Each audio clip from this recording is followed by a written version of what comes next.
Hey, everybody. You're here with me, Daryl Gregory, and Veronica Roth, who is speaking to us from, I think, home in Chicago. Yes. Sheltering, we're all sheltering in place because these are strange times. So how this was going to work is that Veronica was going to be on tour. John Joseph Adams, her editor, wrote me and said, hey, would you like to do a conversation with Veronica Roth? And you and I had just met in Ireland at Worldcon. And I said, sure. And then all of this happened. So now we're doing this. So we did not get to talk, which was, I mean, we're getting to talk now, but I was disappointed that we weren't going to get to talk. I know. Yeah, because in Ireland, I don't know if you remember, they were doing this weird thing where people would gather in groups and they would share rooms together. Mm-hmm. It was very odd. And they'd be like this far away from each other. Remember that? We were trapped in a bar at one point where the entire con seemed to try to get into one hotel bar. And yep. Yeah, life was different then, back before the apocalypse. Oh, yeah, it's almost kind of bad as a science fiction writer. You spend all your time imagining this, so you can't really complain when it starts happening. I think you can. Okay. I think you can always complain.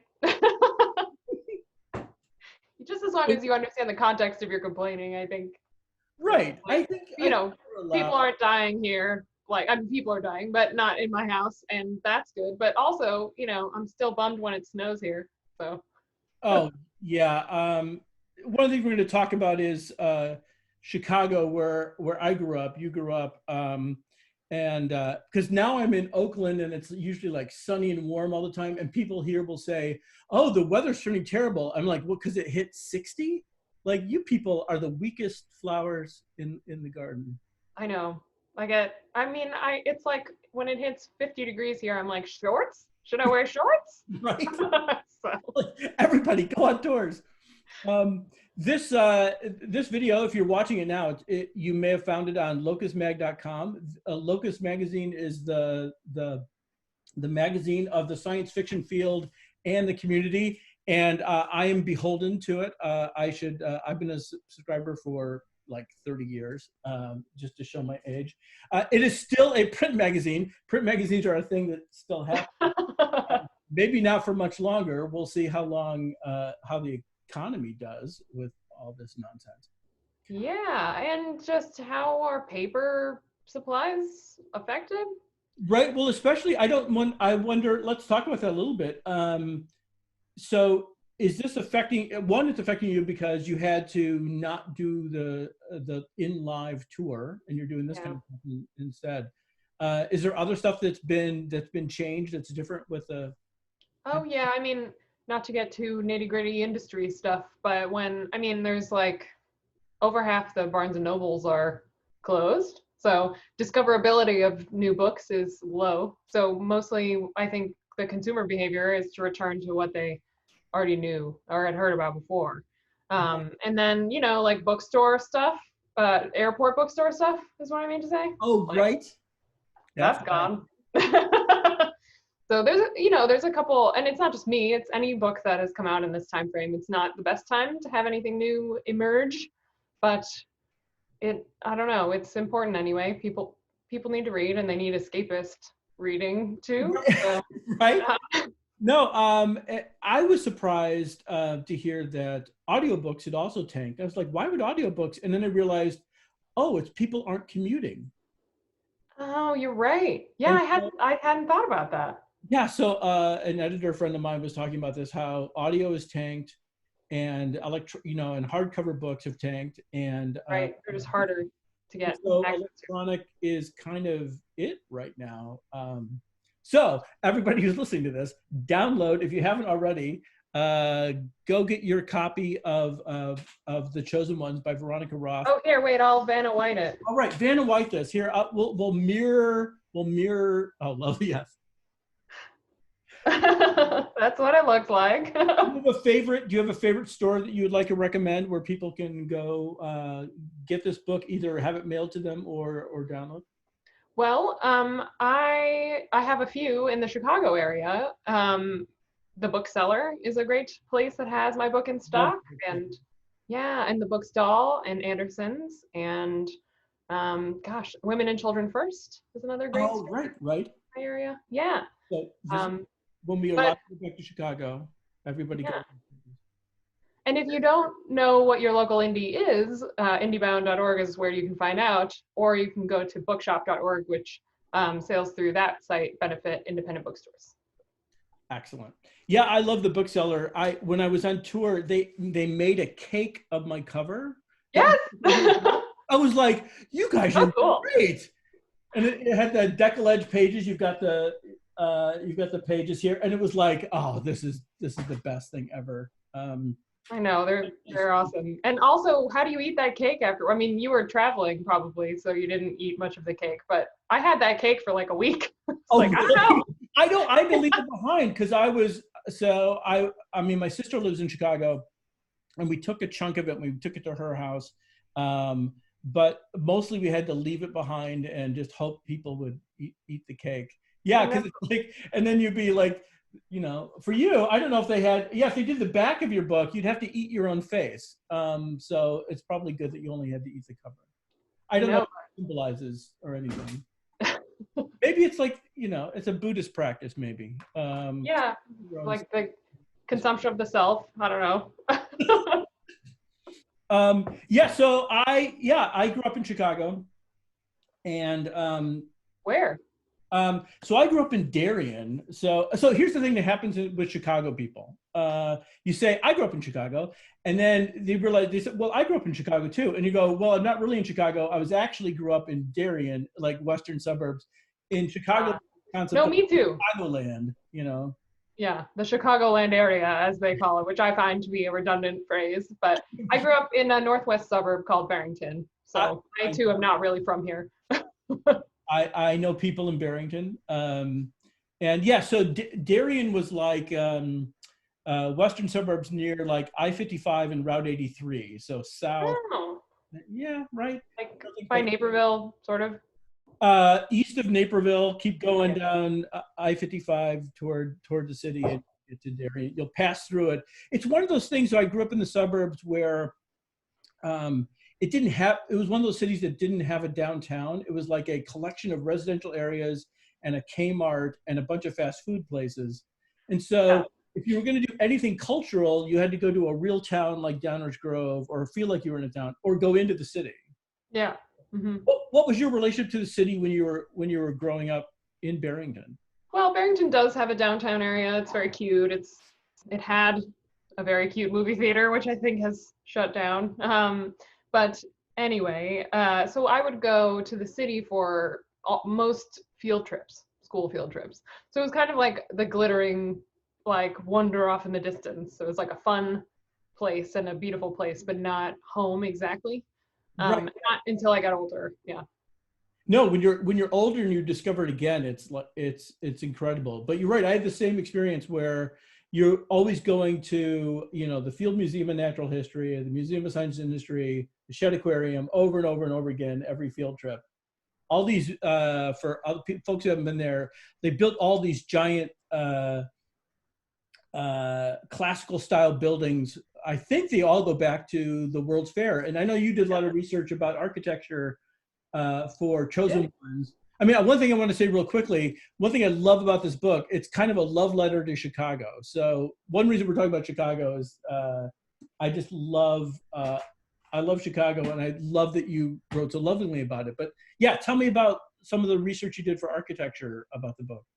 Well, I don't want to spoil anything. I'll give the whole Chosen One spiel first. Oh yeah, you know, no. I'm being a bad host here. I didn't. No, you're great. Don't worry about it. What is Chosen One's about, and what happened? Yeah, how do you? Yeah.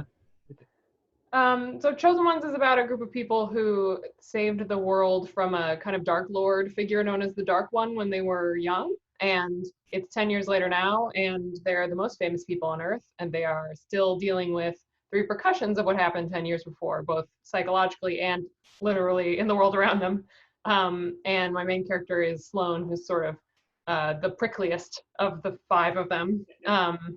And the book is also told through a series of documents So most of it is narrative, but they're interspersed throughout are government documents and poems and product reviews, and all taking place in this other kind of close to our world but not quite situation. So it's hard to talk about the architecture thing without spoiling certain things. Right. I'm going to try. So I had to develop an alternate history for the book, and I decided obviously that would affect, like at the point where the universes diverge from our own, that would affect all areas of life, including like computing and design and fashion and, you know, everything. And I think that was part of the appeal of setting it in Chicago, because we have all these beautiful buildings and they also very clearly declare their history because of how they're designed and how tall they are and all kinds of things. So it was like a really great touchstone for establishing that you are not in Kansas anymore or whatever.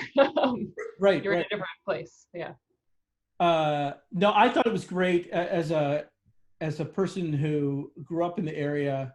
Not just that you had the Drake Hotel where they had my prom. You had your prom there? Yeah.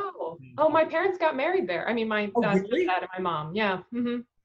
It's a great little hotel where they actually have ducks inside in the pond. I don't know if they still have that. I don't know. I don't remember there being ducks. Maybe they've killed them. I hope they didn't kill them. Well, Chicago, we're very hungry people, so you know, you never know if you need a sudden snack. Well, at some point in the recent past, they had outlawed pate or whatever the thing is where you have to like force feed the goose, and then they brought it back, foie gras. Yeah. So maybe something horrible happened to the ducks. Wait. Yeah, I don't know. We're like heading into horror novel territory, and then. But I don't think this gives anything away, but because most of it starts 10 years after the Dark Lord's been taken care of. But I did love that the Dark Lord is holed up at one point in the Trump Hotel in Chicago, and is that giving anything away? But I was just making that face because up the Trump Hotel. I'm like, well, I don't know if you have any comment on using the Trump Hotel for the Dark Lord's hangout.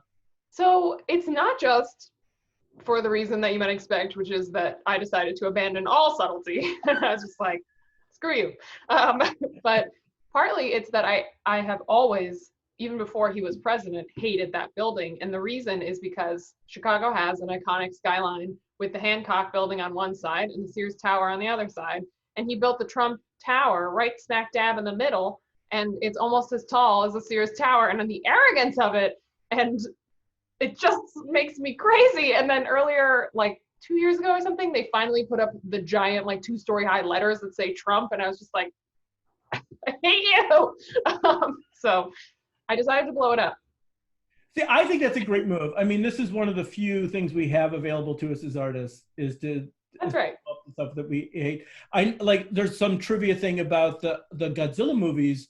When Godzilla stomps on those movies in Japan, stomps on the cities in Japan, they would put the hated post-war buildings in, and they would have, and the local crowd loved it because Godzilla would just stamp all these ugly buildings into dust, and it was something. So this is one of the joys we have available to us. No, so that was, I mean, that was lovely, and also the, I don't know if other people realize how much of a river town Chicago is. You know, all the bridges. I love that played a role, and you even managed to get in. You know, the St. Patrick's Day, turning the river green.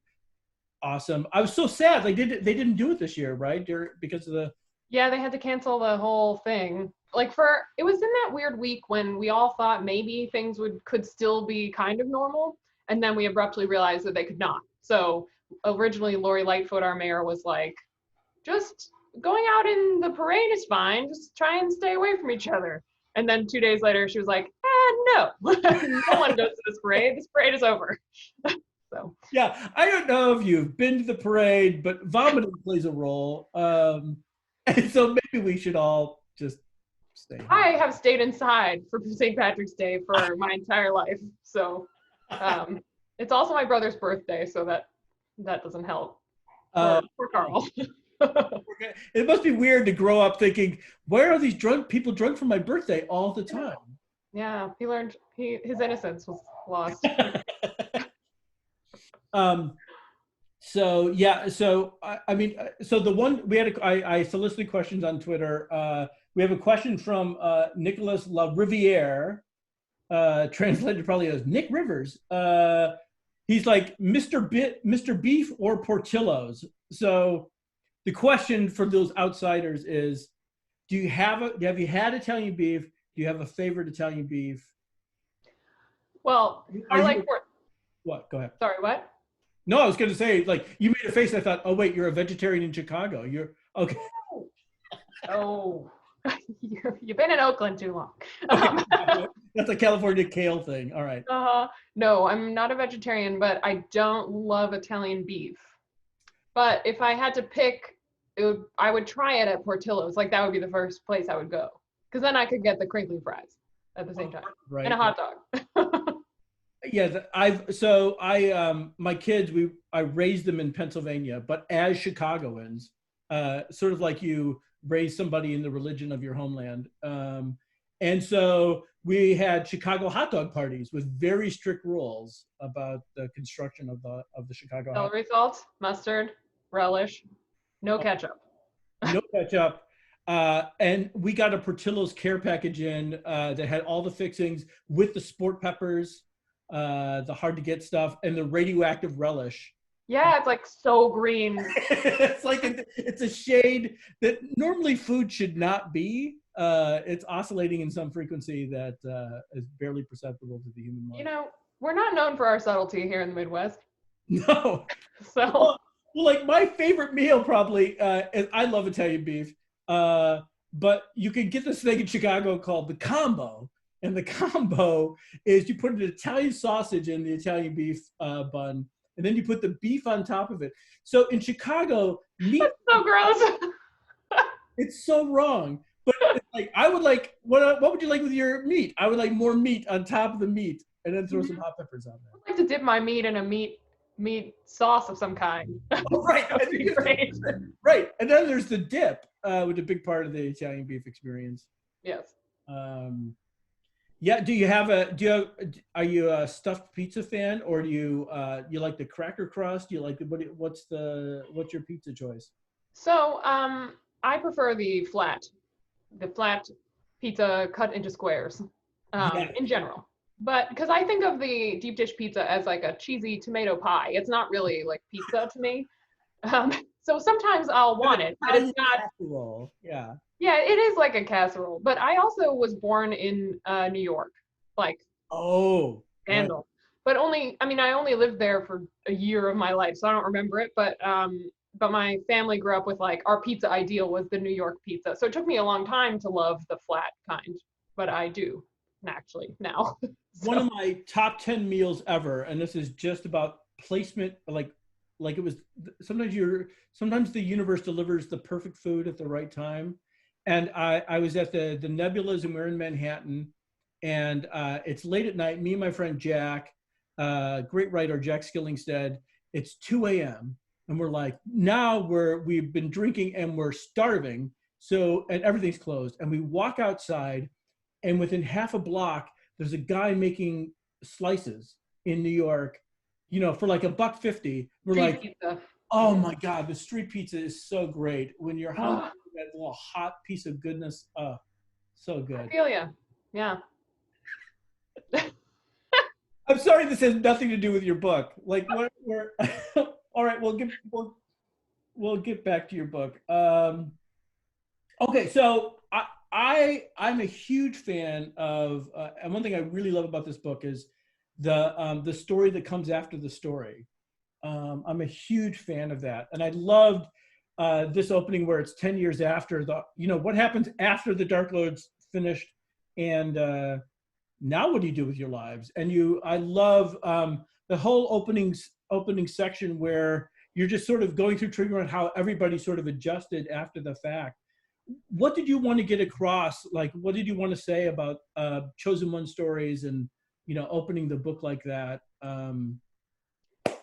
Well, I think mostly my experience writing for young adults kind of came into play here a little bit, because when you write for young readers, you're essentially, and you write a chosen one story, you're talking about kind of the burdens that adults are content to lay on the shoulders of young people, which is, if you think about it, like a really disturbing factor of a lot of the books you read when you were younger, not just YA, but even younger than that. Like in Ender's Game, like they entrust the fate of the galaxy to this child, which is, I mean, when I have read that book as an adult, I'm like, this is profoundly disturbing, the way that adults react to this person. And that's true of a lot of chosen one stories in general, like Harry Potter, the whole notion that he's being prepared for this destiny and he's a child. Like he's throughout the entire series, he's a child. Yeah.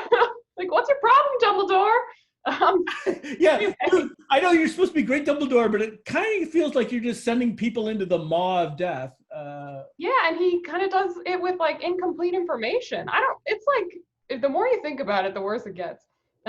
Anyway, Well, one thing so I really liked about what you did with like the interstitial, like the excerpts you were talking about, writing those, there's the stuff that happens, like the, especially the government documents that you well, I wanted to talk to you about those because we both had to research government documents, declassified government documents for books, right? Was for Spoonbenders you had to do this? Yeah, Spoonbenders, also set in Chicago because I love the town.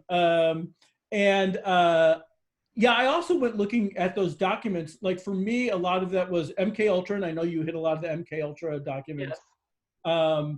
And for me, it was Project Stargate, where they did a lot of psychic research because my book was about psychics. But I know you hit UFO ones as well. And I did UFO ones. I realized they weren't going to work. I was just interested in them in general.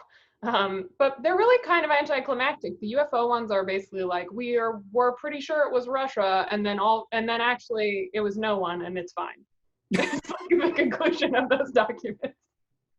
well, I love that so many of your documents are about like, we're requesting this amount of money. This is how much money we think we're going to allocate. It's like these boring, and there's a, so on top of the boredom though, of the, like the financial documents, there's a weird sort of tone fight that gets in between a couple of the characters who are submitting the forms. That was fantastic. Yeah, they're a little passive aggressive with each other, and then just straight up aggressive at a certain point. Is that English clear enough for you? So, Yeah. Was, but the financial one in particular is just a nod to where they found the MK Ultra documents, because they had been misfiled in like the finances division, and that's how we have access to them now, because all of them were like destroyed except for the ones that were in the financial records office, which is so weird and great. Yeah. It's such a great thing for writers. Yeah, you almost wonder like, what did they burn? What do we want left? I know, and what are they doing now that's weird that we don't know about yet? Right. Well, the crazy thing about like the psychic research stuff that I found was we were funding that stuff up through 1995. I mean, we were still, it's not like some just Cold War paranoia. They kept getting funded. And so the financial documents are there. And most of it seems like why they were hiding a lot of the documents, because they were just embarrassed. I mean, it was like, yeah, this is kind of a stupid thing we went off on. Yes, for a long time.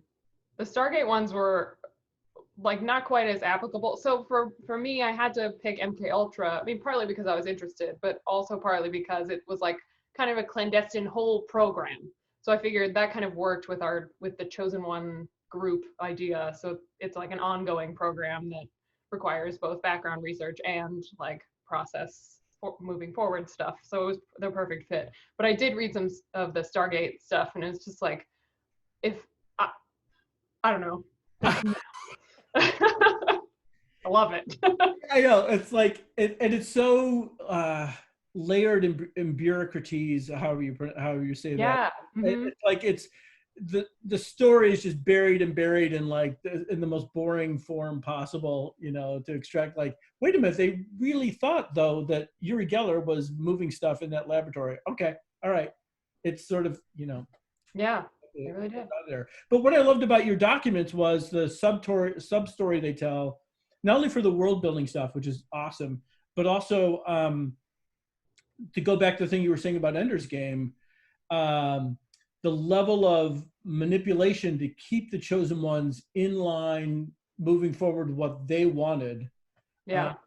You want to talk about that? Because I know you've hit that theme in other books as well. Like, do you want to talk about that?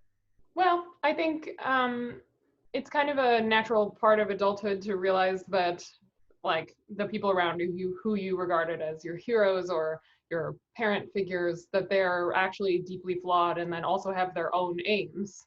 So that's a theme that I find interesting just as I've gotten older and realized this about the people around me. And sometimes in good ways and sometimes in bad ways. But for Sloane, at the beginning of the book, she submits this Freedom of Information Act request to hear all the documents pertaining to her life. And it complicates her understanding of this man who was kind of like a father figure to her. And then that comes into play later. And I don't know, I just think it was a way to show how she's sort of stuck in the past, but it's because she has a limited understanding of it. So the more she grows in understanding of what happened to her, the more she can move forward as a person.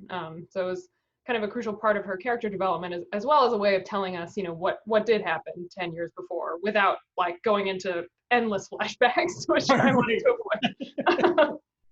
Well, it must be great. Sorry, I just realized I scared viewers by leaning really close to the camera. Maybe you as well. Sorry about that. But I love how, yeah, you get, it seemed like a really elegant way to fill in that story.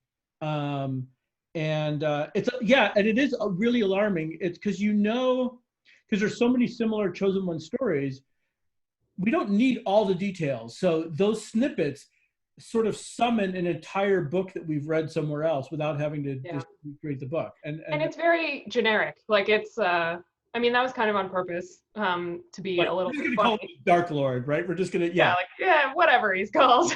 You know, blah, blah, blah, final battle, blah, blah, blah, destruction in the end. Like that was kind of what it was. Which was fun to think, to kind of distill every Chosen One story I'd ever read to its most basic elements. Right. Oh, I ran into a similar problem. I was writing a zombie novel after zombie novels were already, there's way too many of them, but I wanted to write my take on it. And for the big zombie outbreak, I just had to reduce it to a bullet list. And it's like, here are all the things that you know happen. And just definitely mutated virus. And like, they're coming, you drop the keys and then you get into the car and then there's a zombie in the way. Like, you know, just go through the boat. Like, we've all seen that scene. All right, good, we're done. And then I didn't have to do the rest of the outbreak. I just went back to my polite Iowa boy zombie character, because I was like, people have already seen all the people. Yeah, you gotta go with what the part you actually know is interesting, which is the part that comes later, or the new take that you have, or So do you feel like, starting from YA and writing kind of a Chosen One story with Divergent, like, were you happy to come back and go, all right, here are things that I couldn't say in the original series, but this is what it would be like afterward, and you got to say that stuff? I mean, was that part of the fun of writing it, or do you think it's just two completely separate things? No, I mean, that was certainly part of it. I mean, for one thing, I could just use the F word, which I still call the F word. In events, I don't know. I'm just so used to not swearing or like revealing that I drink alcohol. I don't know why. But so that part was fun. But yeah, I think part of it was like poking a little bit at myself, because I'd written this very straightforward Chosen One narrative, which was really fun. And I do love to just like straightforwardly indulge in a trope every now and then. Most of the time, actually. Hit the power chord. You're there on stage. Hit the power chord. Yeah. It's satisfying, and we like them for a reason. So, but it was also fun. I do like to kind of pick at myself, and to pick things apart a little bit. So that part was definitely like the joy of it, to think about what I had done to characters and what would have actually become of them. Not that they're exact. I mean, they're not the Divergent characters in a new form or anything, but just to consider that question more broadly was, I don't know, it was really fun. Yeah.